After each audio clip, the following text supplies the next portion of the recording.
Just kind of read and react and go with whatever you say and get back in the film room and watch it and learn from it. Well, how eager are you for your first preseason reps, and what are you looking to get out of this weekend? I'm excited. I'm excited to get out there and play against another defense and just go out there and execute. How much more importance do you think should possibly be placed on these preseason games in the battle for the starting job versus all these practices out here? Is it equal? Is it more on the games or what? I'd say they're all pretty important. What do you feel like you need to showcase in order to win that starting job? Just be consistent and be myself. Well, how do you balance, I guess, taking shots with risk versus managing that risk to force? Well, I think, hit them when they're open, make sure you get the right coverage for them, and usually sometimes the forcing comes when you don't get the right look, things like that. So just make sure you get the right look for them and the correct game plan play for the particular defense, and if not, just check it down and go to the next play. What's it been like so far working with Courtney? It's been really good. He's a very talented receiver, been in the league for a while, got a lot of experience. We got great dialect going back and forth, and so he does a good job of when he sees something, he tells me, and then I can do the same. So I feel, very comfortable when he's out there. PJ Locke told us you were probably studying the safeties and kind of toying with the safeties, so are you toying with the safeties? I hope every quarterback is, to be honest with you. That's kind of where you are at this stage, and you got to read and react to safeties, and then sometimes you can use what they're doing against them. Can you feel yourself more comfortable out there, like taking from the classroom as you just practice it? Can you feel like? Yeah, I feel much better. It's starting to, be kind of second nature as far as play calling, getting in and out of the huddle and operation and that sort of thing. Sean said he put the rookies all at the back of the depth chart, but before it came out, there was hubbub on social media, all that. You listed as number 3. Did you kind of notice that commotion or anything like that? Couldn't care less. Okay, so is that generally on the depth chart? You don't care how you're listed at this point, I guess, honestly. Couldn't care less. Bodie, is there a conscious effort, like days you don't run with the ones to still keep the same sort of, you want to show them you have the same focus? I better, or I'm not going to be running with the ones anymore. But yeah, every day you got to be consistent, no matter what group you're going with.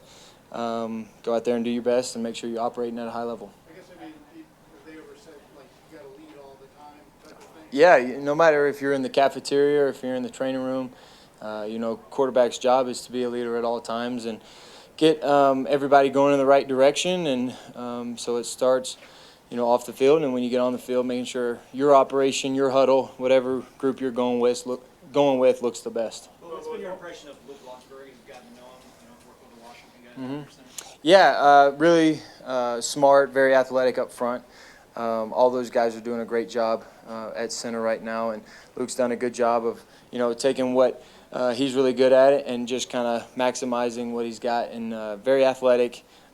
He's impressive, getting off the linebackers and making calls and all that sort of thing. But, really excited and, looking forward to even getting to know him more and more the more we get to practice and play together. When it comes to leadership, like you mentioned, the cafeteria and the weight room, is that something where you always consciously be thinking about it, or is it just something that flows naturally from you? That's a great question. I think, how you do anything is how you do everything. So it's kind of an all-the-time thing. You have a lot of responsibility, and you got to act accordingly. And so, in my position, the other quarterbacks, we all kind of carry ourselves with that leadership role on a day-to-day basis, no matter where we are.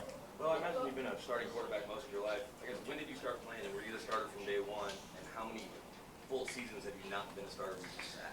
I started playing football in the 7th grade, played middle school in 8th grade that year, and then 8th grade I was the backup on varsity and the JV quarterback, and then midway through the year started playing on varsity, and then 9th grade on to now, I guess I've started every game I've been available. After your 3rd year at Auburn, did you think about coming out? Yeah, there's always that factor and there's always that buzz, but I felt like I could contribute more and, have a higher grade than what I was projected at the time, and, decided to get a fresh start, and it worked out well. But you're into your 13th practice today in this training camp. Has the speed of the game slowed down at all, or is there so much installing going on still that you're basically with your head on a swivel? I think the game has started to slow down a little bit. I've started to feel, very comfortable with the base install, and there's a lot more plays that I'm comfortable with than not. So that definitely helps. And then the more I see on defense, the better it's going to get for me, I think, moving forward. Last two, Susie and James, please. A couple weeks into this now, how different is NFL camp compared to where you were with college? You aren't going to school, but you're still studying. Yeah, that's a great question. Mentally, it's if not the same, it's tougher. There's a lot, mentally and physically. Practice is similar, but less guys. So you take a little bit more time in between reps, so you get your full recovery, and then it's fairly similar.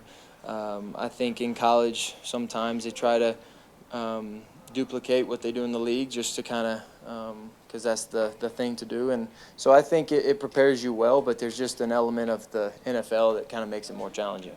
Go with that, the expectations that this league has, and camp in particular. I'm sure you're probably noticing everybody's critiquing every throw, breaking everything. How do you handle expectations, because they're huge here? How do you compartmentalize that? Yeah, that's a great question. Well, one, it's not, looking at it, not seeing what everybody says and not trying to go out there and find it. And, at the end of the day, nobody has a higher expectation than myself. Nobody has a higher standard, for how I play than me. So I think that's just kind of the most important thing is you're not falling back on those that, we're just seeing parts of it. You're truly, internally challenging yourself and trying to be the best that you can be. And most of the time, they can see a throw and they may know about 25% of what actually was going in that throw. So I don't necessarily want to put too much into the outside noise and just continue to play my game. And I think I learned along the way you're going to miss one